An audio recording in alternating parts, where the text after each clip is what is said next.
El significado esponsal del cuerpo humano corresponde al significado esponsal de la alianza. Catequesis 105 de la Teología del Cuerpo, recibida por San Juan Pablo II el 12 de enero de 1983. Analizamos ahora la sacramentalidad del matrimonio bajo el aspecto del signo. Cuando afirmamos que en la estructura del matrimonio como signo sacramental entra esencialmente también el lenguaje del cuerpo, hacemos referencia a la larga tradición bíblica. Esta tiene su origen en el libro del Génesis, sobre todo capítulo 2 versículos del 23 al 25, y culmina definitivamente en la carta a los Efesios, capítulo 5 versículos del 21 al 23.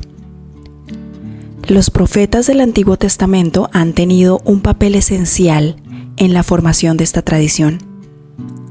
Al analizar los textos de Oseas, Ezequiel, Deutero-Isaías y de otros profetas, nos hemos encontrado en el camino de esa gran analogía, cuya expresión última es la proclamación de la nueva alianza bajo la forma de un desposorio entre Cristo y la Iglesia.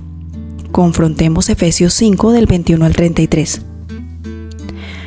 Basándose en esta larga tradición, es posible hablar de un específico profetismo del cuerpo, tanto por el hecho de que encontramos esta analogía sobre todo en los profetas, como mirando al contenido mismo de ella. Aquí el profetismo del cuerpo significa precisamente el lenguaje del cuerpo. La analogía parece tener dos estratos. En el estrato primero y fundamental, los profetas presentan la comparación de la alianza establecida entre Dios e Israel como un matrimonio, lo que nos permitirá comprender el matrimonio mismo como una alianza entre marido y mujer. Lo podemos ver en Proverbios 2:17, Malaquías 2:14. En este caso, la alianza surge de la iniciativa de Dios, Señor de Israel. El hecho de que como Creador y Señor, Él establezca una alianza, primero con Abraham y después con Moisés, atestigua ya una elección particular. Y por eso los profetas, presuponiendo todo el contenido jurídico-moral de la alianza, profundizan más aún, revelando en ella una dimensión incomparablemente más honda de la del mero pacto. Dios, al elegir a Israel, se ha unido con su pueblo mediante el amor y la gracia. Se ha unido con un vínculo particular, profundamente personal. Por eso Israel, aunque sea un pueblo, es presentado en esta visión profética de la alianza como esposa o como mujer. Por tanto, en cierto sentido, como persona. Dice Isaías 54 en sus versículos 5, 6 y 10. Tu esposo es tu creador, Señor de los ejércitos es su nombre, y tu Redentor es el Santo de Israel, que es Dios de toda la tierra. Dice tu Dios, no se apartará de ti mi amor, ni vacilará mi alianza de paz. Yahvé es el Señor de Israel, pero se convirtió también en su esposo. Los libros del Antiguo Testamento dan testimonio de la completa originalidad del dominio de Yahvé sobre su pueblo. A los otros aspectos del dominio de Yahvé, Señor de la Alianza y Padre de Israel, se añade uno nuevo revelado por los profetas. Esto es, la dimensión estupenda de este dominio, que es la dimensión nupcial. De este modo, lo absoluto del dominio resulta lo absoluto del amor. Con relación a este absoluto, la ruptura de la alianza significa no solo la infracción del pacto vinculada con la autoridad del Supremo Legislador, sino la infidelidad y la traición. Se trata de un golpe que incluso traspasa su corazón de padre, de esposo y de Señor. Si en la analogía utilizada por los profetas se puede hablar de estratos, este es, en cierto sentido, el estrato primero y fundamental, puesto que la alianza de Yahvé con Israel tiene el carácter de vínculo nupcial, a semejanza del pacto conyugal. Ese primer estrato de su analogía revela el segundo, que es precisamente el lenguaje del cuerpo. En primer lugar, pensamos en el lenguaje en sentido objetivo. Los profetas comparan la alianza con el matrimonio. Se remiten al sacramento primordial de que habla el Génesis 2:24, donde el hombre y la mujer se hacen, por libre opción, una sola carne. Sin embargo, es característico del modo de expresarse de los profetas el hecho de que, suponiendo el lenguaje del cuerpo en sentido objetivo, pasan simultáneamente a su significado subjetivo. O sea, por decirlo así, permiten al cuerpo mismo hablar. En los textos proféticos de la alianza, basándose en la analogía de la unión nupcial de los esposos, habla el cuerpo mismo. Habla con su masculinidad o feminidad. Habla con el misterioso lenguaje del don personal. Habla finalmente, y esto sucede con mayor frecuencia, tanto con el lenguaje de la fidelidad, es decir, del amor, como con el de la infidelidad conyugal, esto es, con el del adulterio. Es sabido que fueron los diversos pecados del pueblo elegido y sobre todo las frecuentes infidelidades relacionadas con el culto al Dios uno, las varias formas de idolatría.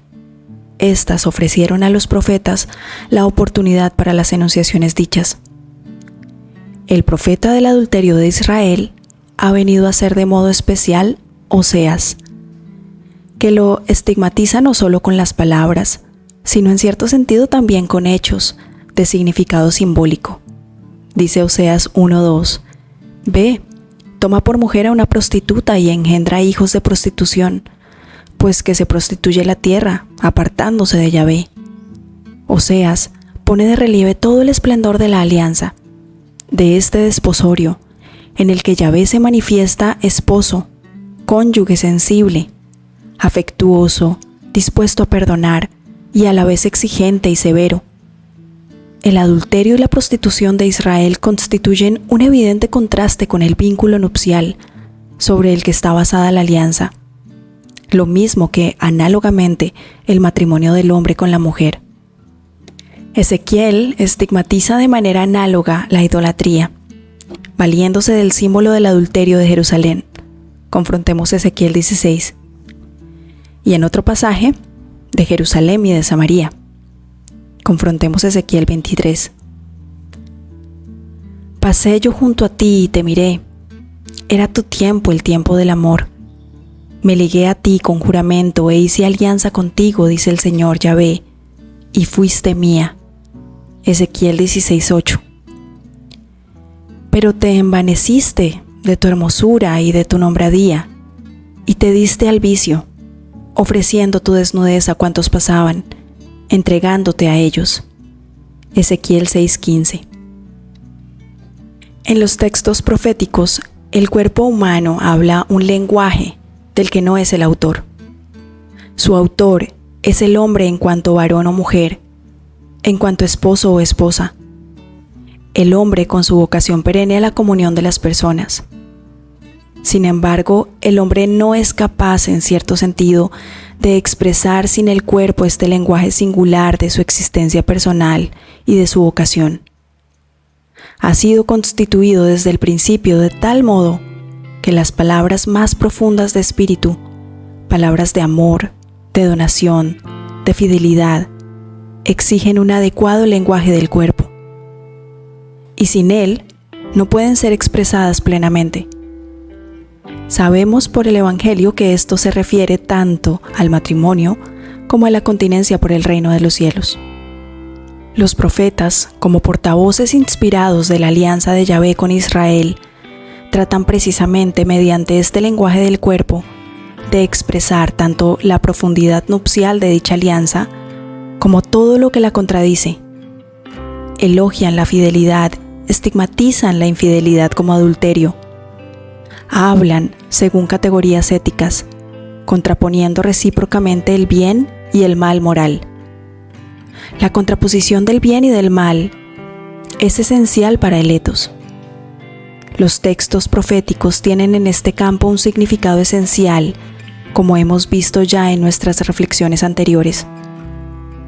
Pero parece que el lenguaje del cuerpo, según los profetas, no es únicamente un lenguaje del etos. Un elogio de la fidelidad y de la pureza, sino una condena del adulterio y de la prostitución. Efectivamente, para todo lenguaje como expresión del conocimiento, las categorías de la verdad y de la no verdad, o sea, de lo falso, son esenciales. En los textos de los profetas que descubren la analogía de la alianza de Yahvé con Israel en el matrimonio, el cuerpo dice la verdad mediante la fidelidad y el amor conyugal, y cuando comete adulterio, dice la mentira, comete la falsedad. No se trata aquí de sustituir las diferenciaciones éticas con las lógicas.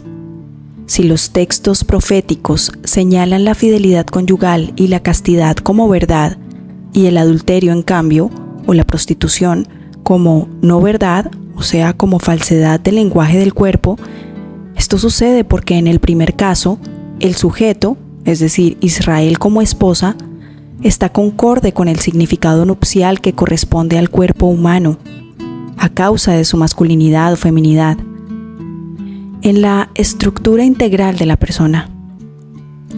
En cambio, en el segundo caso, el mismo sujeto está en contradicción y colisión con este significado. Podemos decir que lo esencial para el matrimonio como sacramento es el lenguaje del cuerpo, releído en la verdad. Precisamente mediante él se constituye el signo sacramental. Hasta aquí la catequesis de la teología del cuerpo. El significado esponsal del cuerpo humano corresponde al significado esponsal de la alianza. Catequesis 105, recibida el 12 de enero de 1983 por San Juan Pablo II.